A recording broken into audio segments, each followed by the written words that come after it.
This might be the closest we've gotten to a true pocket cinema camera. Originally, I was going to compare the DJI Osmo Pocket 4P against the iPhone 17 Pro, but honestly, I think that comparison is too easy. So instead, I wanted to push it further and to put it against something that I actually use every day, and that is my Sony a7C II. Because the real question is, how close can this tiny camera actually get to a proper mirrorless camera? So today we're looking at image quality, dynamic range, low light, and most importantly, the workflow. Because at the end of the day, the best camera isn't always the one with the best specs. It's the one that you actually bring with you. So let's see if the DJI Osmo Pocket 4P can actually replace my Sony a7C II. This video is powered by Epidemic Sound. Hi, kumusta? I'm Victor, and let's put the DJI Osmo Pocket 4P to the test. Actually, before we start, did you know that the intro was a mix between the Sony a7C II and the Pocket 4P? And if you didn't notice which shots came from which camera, I think that it's already telling us something. The gap between the two cameras is honestly much closer than I expected, so let's look at some examples. I currently don't have the 20mm to match with the Osmo Pocket 4P, and the closest one I have is 24mm, so you'll see a tighter field of view with the Sony. For these tests, I purposely looked for hard contrasts, things with bright highlights, deep shadows, and situations where cameras usually struggle. Because honestly, that's where you start seeing the difference between cameras. Both cameras look really good, and obviously Sony has the advantage because of the bigger sensor. Now, these are all corrected images, so let's take a look at the straight out of camera conversions. We're going to be using the Sony LUT and the DJI LUT specifically from their website, and this is where you start seeing the difference. The Osmo Pocket 4P has more of that DJI look. It's a little bit more on the greener side, and then Sony has that familiar Sony color science. But honestly, this is nothing that a little bit of color correction can't fix. Now, obviously, the Sony is sharper. You're getting a larger sensor, 7K oversampled footage down to 4K. So there's more detail in there naturally. But here's the thing. Most of the videos you've watched from me recently was actually filmed with the Pocket 4P. And the reason is simple. It just fits into my workflow and it's actually easy to bring everywhere. The footage easily matched with my main camera, that's the FX3 and the Sony a7C II, and that I didn't really have to think about it. I could just grab it and shoot. The biggest thing with D-Log 2, it's actually almost effortless like these cameras, with like the Sony cameras.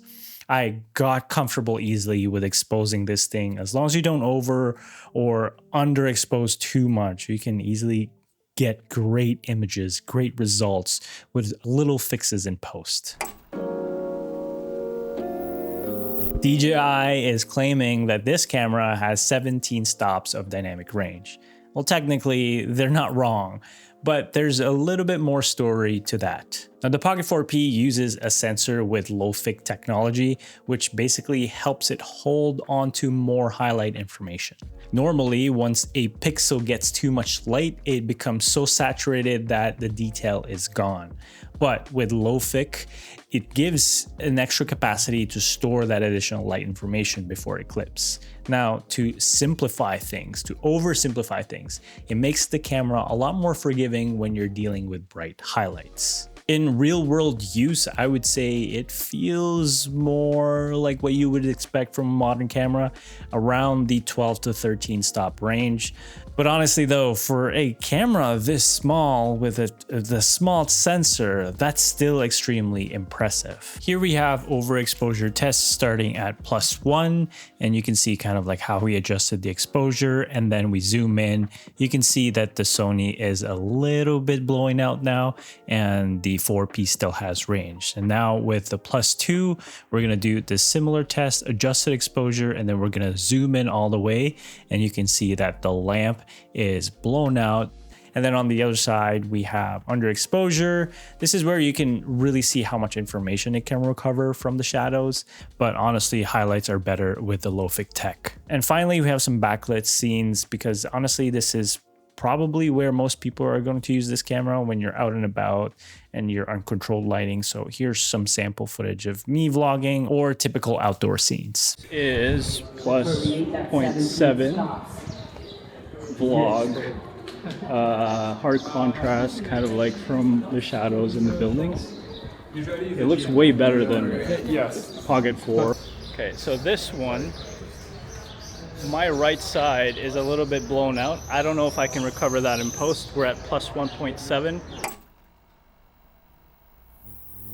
Image quality is important, but we can't neglect audio because it's half of the cinematic experience. If you want to make a cinematic montage similar to the intro of this video, Epidemic Sound has you covered with over 55,000 premium tracks made by real artists and an abundance of sound effects assets you need to elevate your video. They also have amazing features like Adapt, so you can stop searching for the perfect track and start customizing yourself. Let's say you found a song that you really like, but the length and timing are off. But with Adapt, you can just change it to your preferred duration. For me, it's always 30 seconds or 60 seconds, or shift different parts of the song depending on your preference. Now, you don't need to worry about licensing as you're covered with Adapt as well on any platform, any format, anywhere. And like all of the AI-powered sound tracking tools, Epidemic Sound always puts human artistry first. Adapt actually helps artists reach new audiences by making it easier for creators to use their tracks in their work. My friends at Epidemic Sound are giving you a 30-day free trial as well as 50% off on your first 2 paid months of membership. If you're interested, use the link down below and use the code Victor at checkout to get started. Now for the low light stuff, usually this is where the smaller cameras start to struggle. Honestly, I was thinking of a much bigger difference here. I was expecting it.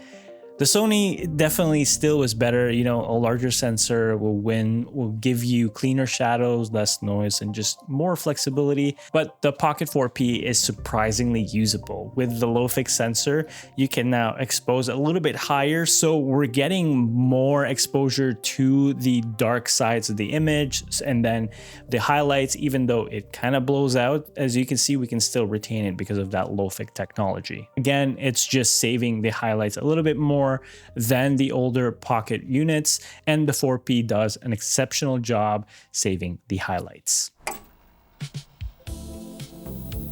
Now, this is actually the first time I've used a smaller camera as a part of my main filming workflow. Usually these types of cameras are something I bring as a backup, or if I'm traveling, I would opt into it. But the Pocket 4P actually started to become something that I actually relied on, like for Reels, even for YouTube. It's so easy because you combine the image quality, built-in stabilization with a gimbal, pairing it with a DJI mic. You basically have everything all in one tiny package. Now, the biggest trade-off though is the gimbal. You could say it's a plus because, you know, your footage is always stabilized, but you don't really get that natural handheld feeling that you would get from a normal camera. And for static shots, sometimes there are situations where the gimbal will slowly drift if it's sitting on a weird angle. This usually happens to me when I rig it up high. Honestly, if DJI added a mode where you could completely lock off that gimbal, that would save a lot of these issues. I mean, it would make it even closer to replacing a traditional camera setup. But that's also where the size becomes its biggest advantage, because this thing can literally go anywhere. I've used this as a top-down shot for my desk right here, and you can see some sample shots here. I've mounted in places where I wouldn't normally put my A7C II because it's just a little bit troublesome with a traditional camera.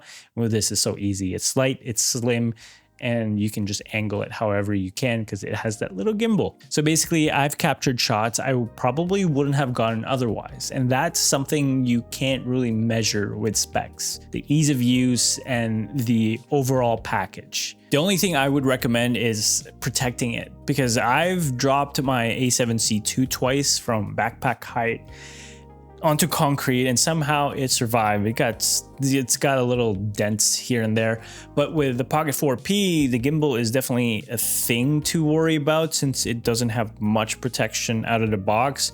I would definitely get some kind of case or holder if you're traveling with it.